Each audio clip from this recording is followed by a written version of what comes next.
ओम श्री परमात्मने नमः।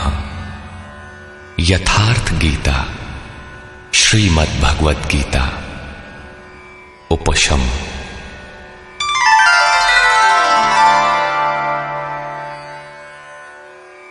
इस प्रकार 1 से 18 अध्याय तक श्री गीता का कैसेट प्रसारण पूर्ण हुआ। अब प्रस्तुत है यथार्थ गीता के प्रणेता अनंत श्री विभूषित परम आदरणीय पूज्य गुरुदेव स्वामी अड़गड़ानंद जी महाराज के श्रीमुख से उन्हीं के शब्दों में गीता का सारांश।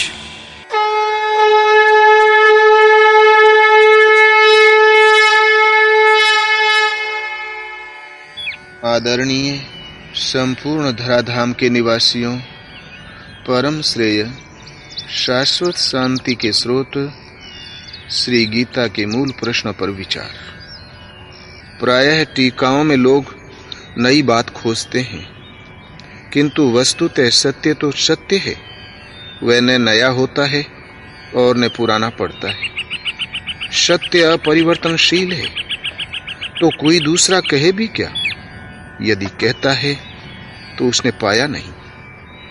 प्रत्येक महापुरुष यदि चलकर उस लक्ष्य तक पहुंच गया तो एक ही बात कहेगा। वह समाज के बीच दरार नहीं डाल सकता। यदि डालता है तो सिद्ध है उसने पाया नहीं। श्री कृष्ण भी उसी सत्य को कहते हैं जो पूर्व मनुष्यों ने देखा था, पाया था, और भविष्य में होने वाले महापुरुष भी यदि पाते हैं तो यही कहेंगे। महापुरुष और उनकी कार्य प्रणाली। महापुरुष दुनिया में सत्य के नाम पर फैली और सत्य से प्रतीत होने वाली कुरीतियों का शमन करके कल्याण का पथ प्रशस्त कर देते हैं। ये पथ भी दुनिया में पहले से रहता है, किंतु उसी के समांतर उसी की तरह भासने वाले अनेक पथ प्रचलित हो जाते हैं। उनमें से सत्य को छांटना कठिन हो जाता है कि वस्तुतः सत्य है क्या। महापुरुष सत्य स्थित होने से उनमें सत्य की पहचान करते हैं, उसे निश्चित करते हैं और उस सत्य की ओर अभिमुख होने के लिए समाज को प्रेरित करते हैं। यही राम ने किया, महावीर ने किया, यही महात्मा बुद्ध ने किया, यही ईशा ने किया और यही प्रयास मोहम्मद ने किया। कबीर, गुरु नानक इत्यादि सब ने यही किया। महापुरुष जब दुनिया से उठ जाता है तो पीछे के लोग उसके बताए मार्ग पर न चलकर उसके जन्म स्थल, मृत्यु स्थल और उन स्थलों को पूजने लगते हैं जहां वे गए थे। क्रमशः वे उनकी मूर्ति बनाकर पूजने लगते हैं। यद्यपि आरंभ में वे उनकी स्मृति ही संजोते हैं, किंतु कालांतर में भ्रम में पड़ जाते हैं और वही भ्रम रूढ़ी का रूप ले लेता है। योगेश्वर श्री कृष्ण ने भी तत्सामयिक समाज में सत्य के नाम पर पनपे हुए रीति रिवाजों का खंडन करके समाज को प्रशस्त पथ पर खड़ा कर दिया। अध्याय 2:16 में उन्होंने कहा, अर्जुन, असत वस्तु का तो अस्तित्व नहीं है और सत का तीनों कालों में अभाव नहीं है। भगवान होने के कारण ये मैं अपनी ओर से नहीं कह रहा हूं, बल्कि इनका अंतर तत्वदर्शियों ने देखा और वही मैं कहने जा रहा हूं। 13वें अध्याय में उन्होंने क्षेत्रज्ञ का वर्णन उसी प्रकार किया जो ऋषि भीर बहुधा गीतम ऋषियों द्वारा प्राय गाया जा चुका था। 18वें अध्याय में त्याग और संन्यास का तत्व बताते हुए उन्होंने 4 मतों में से एक का चयन किया और उसे अपना समर्थन दिया। संन्यास। कृष्ण काल में अग्नि को न छूने वाले तथा चिंतन का भी त्याग करके अपने को योगी सन्यासी कहने वालों का संप्रदाय भी पनप रहा था। उसका खंडन करते हुए उन्होंने स्पष्ट किया कि ज्ञान मार्ग तथा भक्ति मार्ग दोनों में से किसी भी मार्ग के अनुसार कर्म को त्यागने का विधान नहीं। कर्म तो करना ही होगा। कर्म करते करते साधना इतनी सूक्ष्म हो जाती है कि सर्व संकल्पों का अभाव हो जाता है। वह पूर्ण संन्यास है। बीच रास्ते में संन्यास नाम की कोई वस्तु नहीं है। केवल क्रियाओं को त्याग देने से तथा अग्नि न छूने से न तो कोई सन्यासी होता है और न योगी, जिसे अध्याय 2, 3, 5, 6 और विशेषकर 18वें अध्याय में देखा जा सकता है। कर्म। ऐसी ही भ्रांति कर्म के संबंध में भी मिलती है। अध्याय 2:39 में उन्होंने बताया कि अर्जुन, अब तक वह बुद्धि तेरे लिए सांख्य योग के विषय में कही गई और अब इसी को तू निष्काम कर्म के विषय में सुन। इससे युक्त होकर तू कर्मों के बंधन का अच्छी तरह नाश कर सकेगा। इसका थोड़ा भी आचरण महान जन्म मरण के भय से उद्धार कराने वाला होता है। इस निष्काम कर्म योग में निश्चयात्मक क्रिया एक ही है, बुद्धि एक ही है, दिशा भी एक ही है, लेकिन अविवेकियों की बुद्धि अनंत शाखाओं वाली है। इसलिए वह कर्म के नाम पर अनेक क्रियाओं का विस्तार कर लेते हैं। अर्जुन, तू नियत कर्म कर, अर्थात क्रियाएं बहुत सी हैं, वे कर्म नहीं है। कर्म कोई निर्धारित दिशा है। कर्म कोई ऐसी वस्तु है जो जन्म जन्मांतरों से चले आ रही शरीरों की यात्रा का अंत कर देता है। यदि एक भी जन्म लेना पड़ा तो यात्रा पूरी कहां हुई। यज्ञ, वह नियत कर्म है कौन सा? श्री कृष्ण ने स्पष्ट किया कि यज्ञार्थात कर्मणो अन्यत्र लोकोयम कर्म बंधनः। अर्जुन, यज्ञ की प्रक्रिया ही कर्म है। इसके अतिरिक्त दुनिया में जो कुछ किया जाता है वह इसी लोक का बंधन है, न कि कर्म। कर्म तो इस संसार बंधन से मोक्ष दिलाता है। अब वह यज्ञ क्या है जिसे क्रियान्वित करें तो कर्म संपादित हो। अध्याय 4 में श्री कृष्ण ने 13-14 तरीके से यज्ञ का वर्णन किया, जो सब मिलाकर परमात्मा में प्रवेश दिलाने वाली विधि विशेष का चित्रण है। योग की क्रिया है जो श्वास से, ध्यान से, चिंतन और इंद्रिय संयम इत्यादि से सिद्ध होने वाला है। श्री कृष्ण ने यह भी स्पष्ट कर दिया कि भौतिक द्रव्यों से इस यज्ञ का कोई संबंध नहीं है। भौतिक द्रव्यों से सिद्ध होने वाले यज्ञ अत्यल्प है। आप करोड़ का ही हवन क्यों न करें।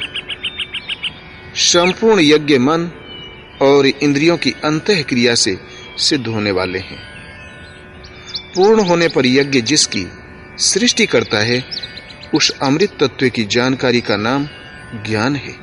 उस ज्ञानामृत का पान करने वाले योगी सनातन ब्रह्म में प्रवेश पा जाते हैं। जिसमें प्रवेश पाना था पा ही लिया, तो फिर उस पुरुष का कर्म किए जाने से कोई प्रयोजन नहीं है।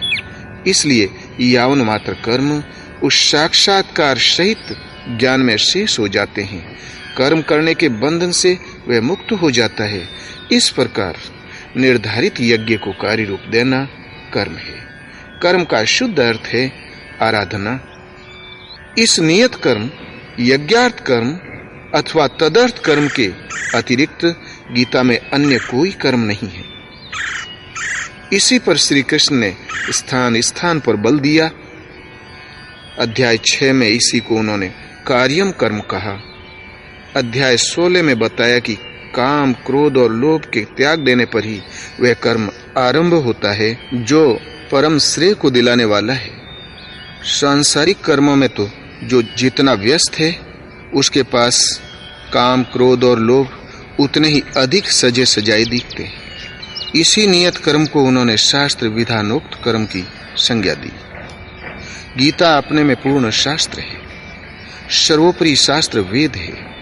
वेदों का सार उपनिषद है और उन सब का सारांश योगेश्वर श्री कृष्ण की यही वाणी गीता है। 17वें और 18वें अध्याय में भी शास्त्र विधि से निर्धारित कर्म, नियत कर्म, कर्तव्य कर्म और पुण्य कर्म से इंगित करके उन्होंने बारंबार दृढ़ाया कि नियत कर्म ही परम कल्याणकारक है। योगेश्वर श्री कृष्ण के इतना बल देने पर भी आप उस नियत कर्म को न करके श्री कृष्ण का कहना न मानकर उल्टी सीधी कल्पना करते हैं कि जो कुछ भी संसार में किया जाता है कर्म है, कुछ भी त्यागने की जरूरत नहीं है, केवल फल की कामना न करो, हो गया निष्काम कर्म योग, कर्तव्य भावना से करो, हो गया कर्तव्य योग, कुछ भी करो, नारायण को समर्पण कर दो, हो गया समर्पण योग। इसी प्रकार यज्ञ का नाम आते ही हम भूत यज्ञ, पितृयज्ञ, पंच यज्ञ, विष्णु के निमित्त किया जाने वाला यज्ञ गढ़ लेते हैं और उसकी क्रिया में स्वाहा बोलकर खड़े हो जाते हैं। यदि श्री कृष्ण ने स्पष्ट न कहा हो तो हम कुछ भी करें, यदि बताया है तो जितना कहा है उतना ही मान ले, किंतु हम मान नहीं पाते। विरासत में अनेक रीति रिवाज, पूजा पद्धतियां हमारे मस्तिष्क को जकड़े हुए हैं। बाह्य वस्तुओं को कदाचित हम बेचकर भाग भी सकते हैं, किंतु यह पूर्वाग्रह मस्तिष्क में बैठकर हमारे साथ चलते हैं। श्री कृष्ण के शब्दों को भी हम उन्हीं के अनुरूप ढालकर ग्रहण करते हैं। युद्ध। यदि यज्ञ और कर्म दो प्रश्न यथार्थ समझ लें तो युद्ध, वर्ण व्यवस्था, वर्ण संकर, ज्ञान योग, कर्म योग अथवा संक्षेप में संपूर्ण गीता ही आपकी समझ में आ जाए। अर्जुन लड़ना नहीं चाहता था, वह धनुष फेंककर रथ के पिछले भाग में बैठ गया, किंतु योगेश्वर श्री कृष्ण ने एकमात्र कर्म की शिक्षा देकर कर्म को केवल दृढ़ाया ही नहीं, बल्कि अर्जुन को उस कर्म पर चला भी दिया। युद्ध हुआ, इसमें संदेह नहीं। गीता के 15-20 श्लोक ऐसे हैं जिनमें बार बार कहा गया, अर्जुन तू युद्ध कर, किंतु एक भी श्लोक ऐसा नहीं है जो बाहरी मार काट का समर्थन करता हो। द्रष्टव्य है अध्याय 2, 3, 11, 15 और 18, क्योंकि जिस कर्म पर बल दिया गया वह था नियत कर्म, जो एकांत देश के सेवन से, चित्त को सब ओर से समेट कर ध्यान करने से होता है। यदि गीतोक्त कल्याण युद्ध करने वालों के लिए ही है तो आप गीता का पिंड छोड़ दें। आपके समक्ष अर्जुन जैसे युद्ध की कोई परिस्थिति तो है नहीं। वस्तुतः तब भी वह परिस्थिति विद्यमान थी और आज भी ज्यों की त्यों है। जब चित्त को सब ओर से समेटकर आप हृदय देश में ध्यान करने लगेंगे तो काम, क्रोध, राग, द्वेष आदि विकार आपके चित्त को टिकने नहीं देंगे। उन विकारों से संघर्ष करना, उनका अंत करना ही युद्ध है। विश्व में युद्ध होते ही रहते हैं, किंतु उससे कल्याण नहीं अपितु विनाश होता है। उसे शांति कह लें अथवा परिस्थिति, अन्य कोई शांति इस दुनिया में नहीं मिलती। शांति तभी मिलती है जब ये आत्मा अपने शाश्वत को पाले। यही एकमात्र शांति है जिसके पीछे अशांति नहीं है, किंतु ये शांति साधन गम्य है। उसी के लिए नियत कर्म का विधान है। वर्ण। उस कर्म को ही 4 वर्णों में बांटा गया। चिंतन में लगते तो सभी हैं, किंतु कोई श्वास प्रश्वास की गति रोकने में सक्षम होगा तो कोई आरंभ में 2 घंटे चिंतन में बैठकर 10 मिनट भी अपने पक्ष में नहीं पाता। ऐसी स्थिति वाला अल्पज्ञ साधक शूद्र श्रेणी का है। वह अपनी स्वाभाविक क्षमता के अनुसार परिचर्या से ही कर्म आरंभ करे। क्रमशः वैश्य, क्षत्रिय और विप्र श्रेणी की क्षमता उसके स्वभाव में ढलती जाएगी। वह उन्नत होता जाएगा, किंतु वह ब्राह्मण श्रेणी भी दोष युक्त है, क्योंकि अब भी वह ब्रह्म अलग है। ब्रह्म में प्रवेश पा जाने पर वह ब्राह्मण भी नहीं रह जाता। वर्ण का अर्थ है आकृति। ये शरीर आपकी आकृति नहीं है। आपकी आकृति वैसी है जैसी आपकी वृत्ति है। श्री कृष्ण कहते हैं, अर्जुन, पुरुष श्रद्धामय है, इसलिए कहीं न कहीं उसकी श्रद्धा अवश्य होगी। जैसी श्रद्धा वाला पुरुष है स्वयं भी वही है। जैसी वृत्ति वैसा पुरुष। वर्ण कर्म की क्षमता का आंतरिक मापदंड है, किंतु लोगों ने नियत कर्म को छोड़कर बाहर समाज में जन्म के आधार पर जातियों को वर्ण मानकर उनकी जीविका निश्चित कर दी। जो एक सामाजिक व्यवस्था मात्र थी, वे कर्म के यथार्थ रूप को तोड़ते मरोड़ते हैं, जिससे उनकी खोखली सामाजिक मर्यादा और जीविका को ठेस न लगे। कालांतर में वर्ण का निर्धारण केवल जन्म से होने लगा, ऐसा कुछ नहीं है। श्री कृष्ण ने कहा, 4 वर्णों की सृष्टि मैंने की। क्या भारत से बाहर सृष्टि नहीं है? अन्यत्र तो इन जातियों का अस्तित्व ही नहीं है। भारत में ही इनके अंतर्गत लाखों जातियां उपजातियां हैं। श्री कृष्ण ने क्या मनुष्यों को बांटा था? नहीं। गुण कर्म विभागशः, गुण के आधार पर कर्म बांटे गए। कर्माणि प्रविभक्तानि, कर्म बांटा गया। कर्म समझ में आ गया तो वर्ण समझ में आ जाएगा, और वर्ण समझ में आ गया तो वर्ण शंकर का यथार्थ रूप आप समझ लें। वर्ण शंकर, इस कर्म पथ से च्युत होना ही वर्ण शंकर है। आत्मा का शुद्ध वर्ण है परमात्मा। उसमें प्रवेश दिलाने वाले कर्म से हटकर प्रकृति में मिश्रित हो जाना ही वर्ण शंकर है। श्री कृष्ण ने स्पष्ट किया कि इस कर्म को किए बिना उस स्वरूप को कोई पाता ही नहीं, और प्राप्ति वाले महापुरुष को कर्म करने से न कोई लाभ है और न छोड़ने से कोई हानि। फिर भी लोक संग्रह के लिए वे कर्म में बरतते हैं। उन महापुरुषों की तरह मुझे भी प्राप्त होने योग्य कोई वस्तु अप्राप्त नहीं है, फिर भी मैं पीछे वालों के हित की इच्छा से कर्म में ही बरतता हूँ। यदि न करूं तो सभी वर्ण संकर हो जाएं। स्त्रियों के दूषित होने से वर्ण संकर होना तो सुना गया, किंतु यहाँ श्री कृष्ण कहते हैं कि स्वरूपस्थ महापुरुष कर्म न करे तब लोग वर्ण संकर हो जाते हैं। उस महापुरुष की नकल करके आराधना बंद कर देने से वे प्रकृति में भटकते रहेंगे, वर्ण संकर हो जाएंगे, क्योंकि इस कर्म को करके ही उस परम निष्कर्म्य की स्थिति को, अपने शुद्ध वर्ण परमात्मा को पाया जा सकता है। ज्ञान योग तथा कर्म योग। कर्म एक ही है, नियत कर्म, आराधना, किंतु उसे करने के दृष्टिकोण 2 हैं। अपनी शक्ति को समझकर हानि लाभ का निर्णय लेकर इस कर्म को करना ज्ञान योग है। इस मार्ग का साधक जानता है कि आज मेरी ये स्थिति है, आगे इस भूमिका में परिणत हो जाऊंगा, फिर अपने ही स्वरूप को प्राप्त करूंगा। इस भावना को लेकर कर्म में प्रवृत्त होता है, अपनी स्थिति का ज्ञान रख कर चलता है, इसलिए ज्ञान मार्गी कहा जाता है। समर्पण के साथ उसी कर्म में प्रवृत्त होना, हानि लाभ का निर्णय इष्ट पर फेंक कर चलना निष्काम कर्म योग है, भक्ति मार्ग है। एक ही महापुरुष से शिक्षा लेकर एक स्वावलंबी होकर उस कर्म में प्रवृत्त होता है, और दूसरा उनसे शिक्षा लेकर उन्हीं पर निर्भर होकर प्रवृत्त होता है। बस अंतर इतना ही है। इसीलिए योगेश्वर श्री कृष्ण ने कहा, अर्जुन, सांख्य द्वारा जो परम सत्य मिलता है वही परम सत्य निष्काम कर्म योग द्वारा भी मिलता है। जो दोनों को एक देखता है वही यथार्थ देखता है। दोनों को क्रिया बताने वाला तत्वदर्शी एक है। क्रिया भी एक ही है, आराधना।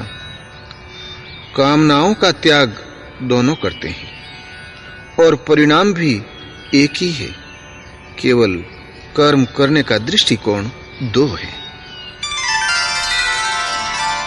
एक परमात्मा।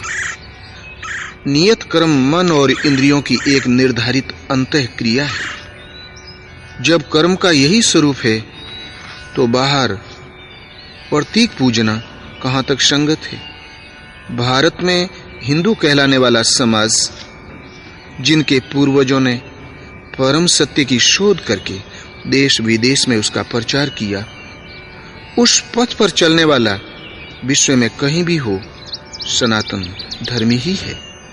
इतना गौरवशाली हिंदू समाज कामनाओं से विवश होकर विविध भ्रांतियों में पड़ गया। श्री कृष्ण कहते हैं, अर्जुन, देवताओं के स्थान पर देवता नाम की कोई शक्ति नहीं है। जहां कहीं भी मनुष्य की श्रद्धा झुकती है, उसकी ओट में खड़ा होकर मैं ही फल देता हूं, उसकी श्रद्धा को पुष्ट करता हूं, क्योंकि मैं ही सर्वत्र हूं। किंतु उनका वह पूजन अविधि पूर्वक है, उनका फल नाशवान है। कामनाओं से जिनके ज्ञान का अपहरण हो गया है, वे मूढ़ बुद्धि ही अन्य देवताओं को पूजते हैं। सात्विक लोग देवताओं को पूजते हैं, राजसी यक्ष राक्षसों को तथा तामसी भूत प्रेतों को पूजते हैं, घोर तप करते हैं। किंतु अर्जुन, वे शरीर में स्थित भूत समुदाय और अंतःकरण में स्थित मुझ परमात्मा को कृष्ण करते हैं, न कि पूजते हैं।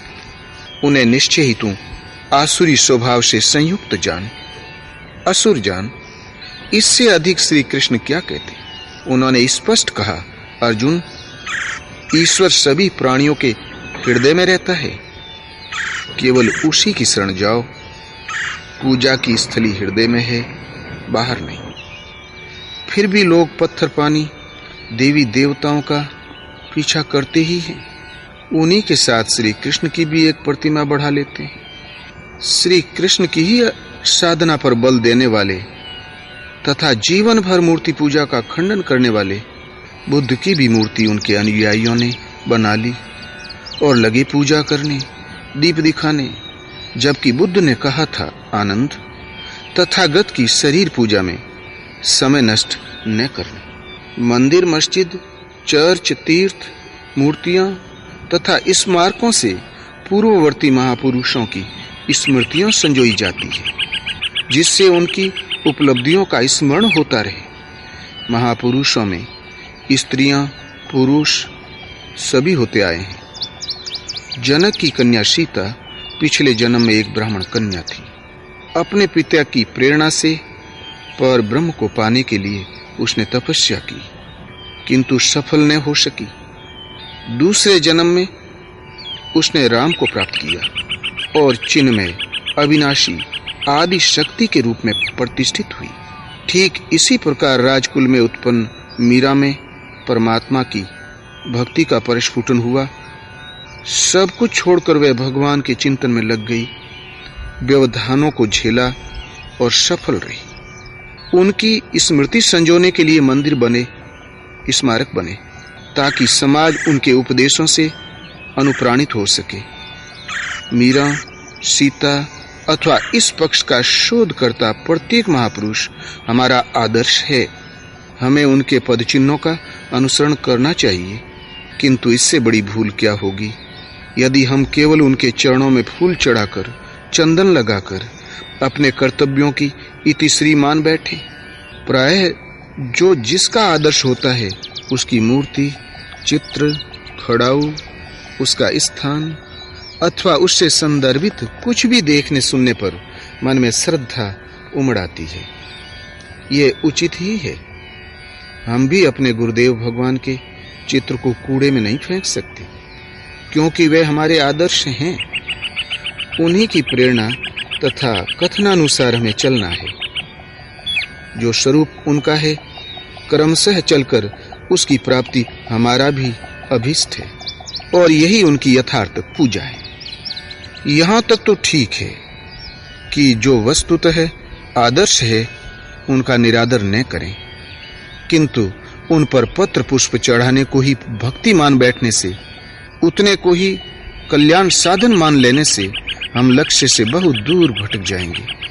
अपने आदर्शों के उपदेशों को हृदयांगम करने तथा उस पर चलने की प्रेरणा ग्रहण करने के लिए ही स्मारकों का उपयोग है, चाहे उसे आश्रम, मंदिर, मस्जिद, चर्च, मठ, विहार, गुरुद्वारा या कुछ भी नाम दें, बशर्ते उन केंद्रों का संबंध धर्म से है। तो जिसकी प्रतिमा है उसने क्या किया और क्या पाया, कैसे तपस्या की, कैसे प्राप्त किया, केवल इतना ही सीखने के लिए हम वहां पहुंचते हैं और पहुंचना भी चाहिए।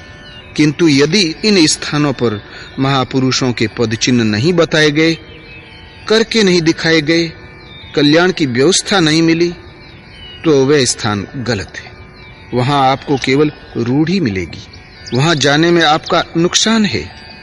व्यक्तिगत रूप से घर घर, गली गली जाकर उपदेश पहुंचाने की अपेक्षा सामूहिक उपदेश केंद्रों के रूप में इन धार्मिक स्थानों की स्थापना की गई थी। किंतु कालांतर में इन प्रेरणा स्थलियों से ही मूर्ति पूजा तथा रूढ़ियों ने धर्म का स्थान ग्रहण कर लिया। यहीं से भ्रम पनप गया। ग्रंथ। इसी प्रकार पुस्तकों का अध्ययन आवश्यक है, जिससे आप उस निर्दिष्ट क्रिया को समझ सकें जिसे योगेश्वर श्री कृष्ण ने नियत कर्म कहा है, और जब समझ में आ जाए तो तुरंत करने में लग जाएं, विस्मृत होने लगें तो पुनः अध्ययन कर लें। ये नहीं कि पुस्तक को हाथ जोड़कर केवल अक्षत चंदन छिड़कर ही रख दें। पुस्तक मार्ग निर्देशक चिन्ह है जो पूर्ति पर्यंत साथ देती है। देखते हुए आगे बढ़ते चलें अपने गंतव्य की ओर। जब इष्ट को हृदय से पकड़ लेंगे तो वह इष्ट ही पुस्तक बन जाएगा। अतः स्मृति संजोना हानिकारक नहीं है, किंतु इन स्मृति चिन्हों की पूजा से ही संतुष्ट हो जाना हानिकारक है। धर्म। अध्याय 2, 16 और 29। योगेश्वर श्री कृष्ण के अनुसार असत वस्तु का अस्तित्व नहीं है और सत का कभी अभाव नहीं है। परमात्मा ही सत्य है, शाश्वत है, अजर अमर, अपरिवर्तनशील और सनातन है। किंतु वह परमात्मा अचिंत्य और अगोचर है, चित्त की तरंगों से परे है। अब चित्त का निरोध कैसे हो? चित्त का निरोध करके उस परमात्मा को पाने की विधि विशेष का नाम कर्म है। इस कर्म को कार्य रूप देना ही धर्म है, दायित्व है। गीता अध्याय 2:40 में है कि अर्जुन, इस कर्म योग में आरंभ का नाश नहीं है। इस कर्म रूपी धर्म का किंचित मात्र साधन जन्म मृत्यु के महान भय से उद्धार करने वाला होता है। अर्थात इस कर्म को कार्य रूप देना ही धर्म है। इस नियत कर्म साधन पथ को साधक के स्वभाव में उपलब्ध क्षमता के अनुसार 4 भागों में बांटा गया है। कर्म को समझकर मनुष्य जब आरंभ करता है, उस आरंभिक अवस्था में वह शूद्र है। कर्मशः विधि पकड़ में आई तो वही वैश्य है। प्रकृति के संघर्ष को झेलने की क्षमता और शौर्य आने पर वही व्यक्ति क्षत्रिय, और ब्रह्म के तद्रूप होने की क्षमता, ज्ञान, वास्तविक जानकारी, विज्ञान, ईश्वरीय वाणी का मिलना, उस अस्तित्व पर निर्भर रहने की क्षमता, ऐसी योग्यताओं के आने पर वही ब्राह्मण है। इसीलिए योगेश्वर श्री कृष्ण गीता अध्याय 18, 46-47 में कहते हैं कि स्वभाव में पाई जाने वाली क्षमता के अनुसार कर्म में लगना स्वधर्म है। हल्का होने पर भी स्वभाव से उपलब्ध स्वधर्म श्रेयतर है, और क्षमता अर्जित किए बिना ही